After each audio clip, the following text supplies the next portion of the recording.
And I know the truth. J-Lo like was like his ex-girlfriend, and it's like now deciding she's like warning people against Trump. I'm like, well, wait a second. So how many people did she warn against Diddy? Right. Oh, 0. Okay. Right. Well, maybe we shouldn't trust her opinion. Rap star Sean Puffy Combs is free on bail after he and his girlfriend, entertainer Jennifer Lopez, were arrested after a nightclub shooting in New York City. Because according to the victims, it was Diddy that shot them. On Sunday evening, I went to Club New York, and under no circumstances whatsoever did I have anything to do with a shooting. So then my assistant was like, you know, he wants to hang out with you next week, and I was like, for what? He's like, I think he's trying to fuck. Things are spiraling fast. Katt Williams, Terrence Howard, and Joe Rogan are all weighing in on the shocking allegations swirling around Diddy, and it's getting messier by the hour. Even Elon Musk has stepped in, allegedly throwing shade at several high-profile white celebs who've gone radio silent or vanished overseas since the story broke. Let's be clear, everything here is based on reports, internet chatter, and close-circle rumors. Nothing's confirmed, and we're not making any accusations, just unpacking what people are saying. Among those speaking out loud and clear is Katt Williams, who's been vocal for years, is doubling down. He says this is all part of a bigger, darker agenda in the industry, including the infamous dress theory. Martin tried to put me in my first dress. When he had to go on his hiatus, he tell me, Katt, when I come back, I need you. You my young partner, you my brother in comedy. When I come back, just promise me that my next movie, it'll be me and you. We gonna do it together. We gonna do some buddy cop shit. That theory got more attention when Kevin Hart, who once said he refused to wear a dress and called for boundaries in comedy. I haven't ran into to put on the dress. I mean, you know, you have to have boundaries. You have to have limits that you refuse to cross. Later appeared on SNL wearing that.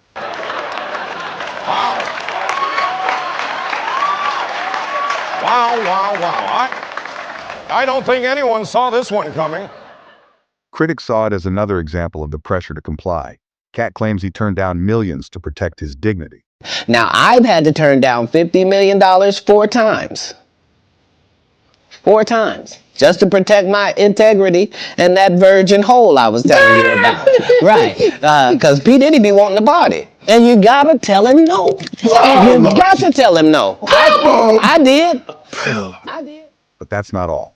Katt also accused Steve Harvey of stealing the concept for the Steve Harvey Show from Mark Curry's Hangin' with Mr. Cooper.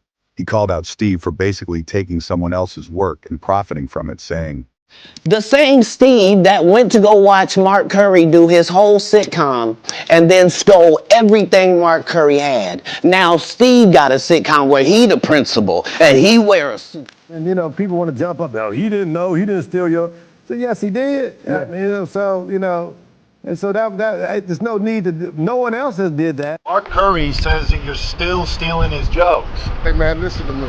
Yeah. Now this, I'm getting sick of this right here. Yeah. Mark Curry need to grow up. Steve Harvey ain't been on stage since 2015. Now, fresh leaks from inside the facility where Diddy is reportedly being held are raising eyebrows. Word is, Diddy might be ready to cooperate. And if that's true, a lot of big names could be exposed. Apparently, as soon as Steve caught wind of Diddy's indictment, he allegedly left the country and wiped his social media clean of anything linked to him. Even a 2017 tweet praising Diddy is now gone. That alone got people talking, but it goes deeper. Back when things seemed chill, Steve was spotted on vacation with Diddy and Lori Harvey, who awkwardly had just gone from dating Diddy's son to Diddy himself. And in some resurfaced photos, Lori's rocking white nail polish. Innocent, maybe, but for those following the lawsuits, that detail carries a dark weight. Cassie claimed Diddy made women wear white nails for disturbing reasons tied to his secret footage obsession. Now people are asking, did Steve Harvey really not know what was going on? Or was he getting close for Hollywood leverage? And then there's Meek Mill, who's been suspiciously silent. Diddy and Meek go way back, but ever since the legal heat intensified, Meek's gone quiet and international. One cryptic tweet had him offering $100,000 to anyone who could tell him who's trying to connect him to Diddy. People think he's just trying to manage PR, especially since some reports suggest the feds might have found footage that includes him. Usher's name came up too. As a teen, he spent time at Diddy's flavor camp, and Diddy's former bodyguard once said he sent Usher to the hospital. Who the F Usher was, you know what I'm saying? It was one of those type of situations. And when somebody say, yo man, I don't F with them, I'm getting out that industry and everything like that. You know, You know, Puff sent this little kid to the hospital. How he sent him to the hospital? Man, nigga was bleeding from the... And that's what was said. Then there's that uncomfortable clip of Diddy joking with Kevin Hart about waking up in bed with Usher. It's my brother right here from day one. We used to wake up and, damn, pause, but like that's how. Back in the days when he was like 10 and I was a little bit older. At the time, folks laughed. Now, not so much. Jay-Z's name is also in the mix. Diddy and Jay were close for years, but now people are connecting dots between Diddy, Jay, and a woman named Kathy White, Jay's alleged mistress, who passed away under suspicious circumstances. Kathy Coriana White, Jay-Z's pregnant mistress, who died 24 hours after she announced that she was going public. I was told that she didn't have any health issues, and it was very shocking to hear. And her colleague did not know what happened to her or how she died or why she died, but all she knew is that she was dead. Because for 4 years, I've been screaming, not just Diddy, but Diddy and Jay-Z are monsters. And the pick-taking machine kept going on. Plus, a previously dismissed lawsuit accused both Diddy and Jay-Z of SA at a party after the 2000 Video Music Awards. The judge tossed it due to inconsistencies, but the internet hasn't let it go. Turning now to the dismissed civil suit against Jay-Z and Sean Diddy Combs, a woman who accused the two hip-hop artists of sexual assault when she was 13, dropping that lawsuit on Friday. Diddy and Jay-Z denying any wrongdoing, Jay-Z calling the allegations frivolous, fictitious, and appalling. Meanwhile, Jennifer Lopez isn't untouched. Old stories from the 1999 club shooting are resurfacing, including allegations that Jennifer Lopez was carrying the weapon and lied about it. J-Lo brought the gun in and then threw it out, and then lied to all of the law enforcement and the grand jury. Rap star Sean Puffy Combs is free on bail after he and his girlfriend, entertainer Jennifer Lopez, were arrested after a nightclub shooting in New York City. One of the women injured in that incident says she's ready to reopen the case, even get metal fragments removed from her face to prove her point. I'm willing to have a doctor remove a part of the 9mm bullet in my face so that they can use it as evidence if need be for this trial. On Sunday evening, I went to Club New York, and under no circumstances whatsoever did I have anything to do with a shooting. As the legal proceedings against Sean Diddy Combs intensify, a growing number of actors and musicians have come forward with allegations, painting a troubling picture of abuse and manipulation within the entertainment industry. Terrence Howard then dropped a bombshell in a recent podcast. He claims Diddy approached him with business offers that quickly turned inappropriate. According to Terrence, Diddy was trying to get close in all the wrong ways. His assistant had to warn him, and after that, Terrence cut off all contact. So then my assistant was like, he wants to hang out with you next week. And I was like, for what? He's like, I think he's trying to fuck you. That's what my assistant said. And I was like, oh.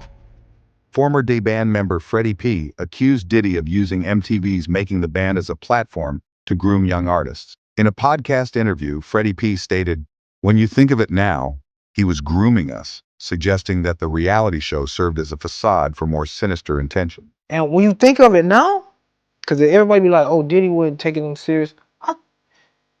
He was grooming us. Singer Dawn Richard, another former Bad Boy artist, testified about threats she received from Diddy, highlighting a pattern of intimidation and control within his professional relationships. So Dawn is testifying that exactly what she talked about in her civil suit, in addition to some other things that they were in a house in LA in 2009. Diddy beat Cassie because Cassie wasn't finished allegedly making his food on time.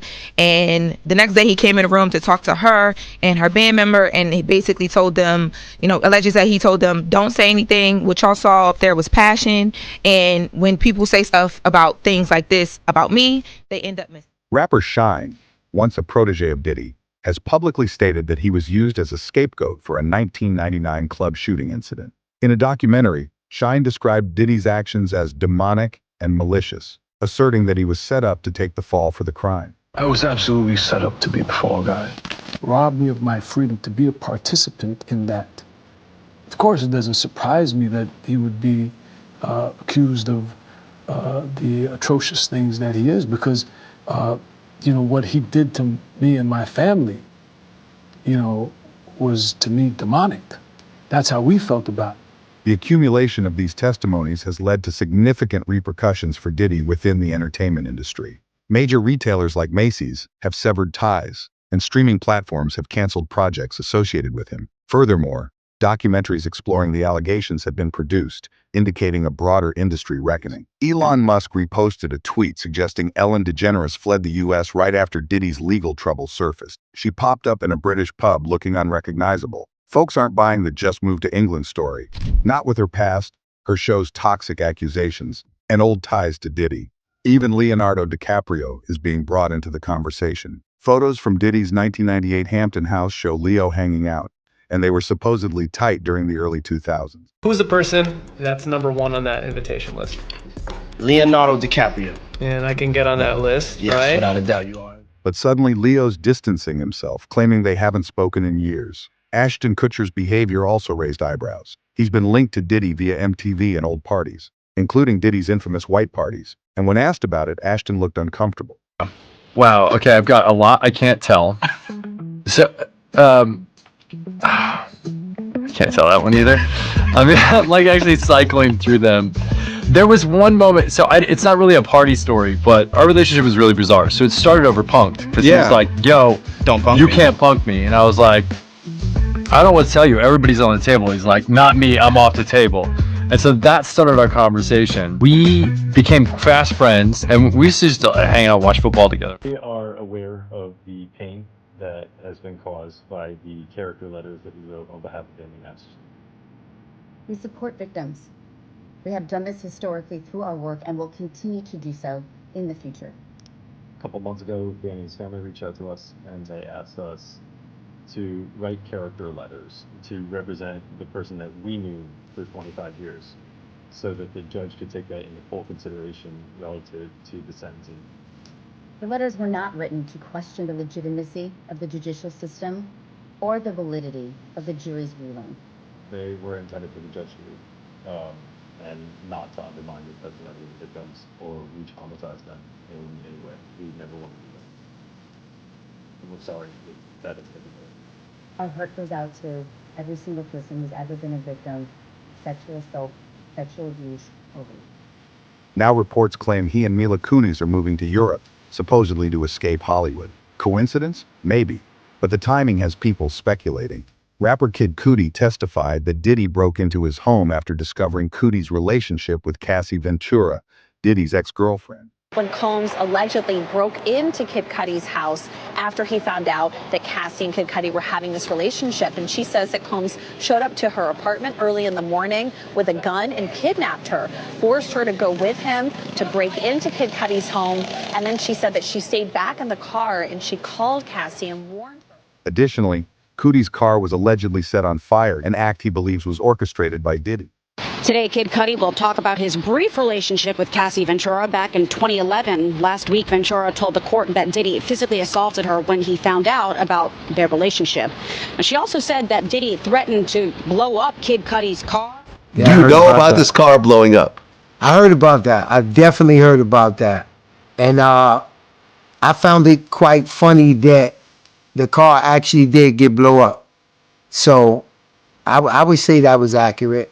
I would say that. Capricorn Clark, Diddy's former assistant, provided a harrowing testimony describing an incident where she witnessed Diddy physically assaulting Cassie Ventura.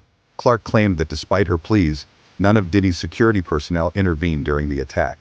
She also recounted being coerced into locating Kid Cudi and relaying threatening messages on Diddy's behalf. She says that that's when she witnessed Combs violently beat up Cassie and kick her to the point that she fell to the ground in a fetal position, and that he continued to kick her all the way from the front threshold of this mansion to the street. With Diddy possibly flipping and whistleblowers speaking louder than ever, this story isn't slowing down anytime soon.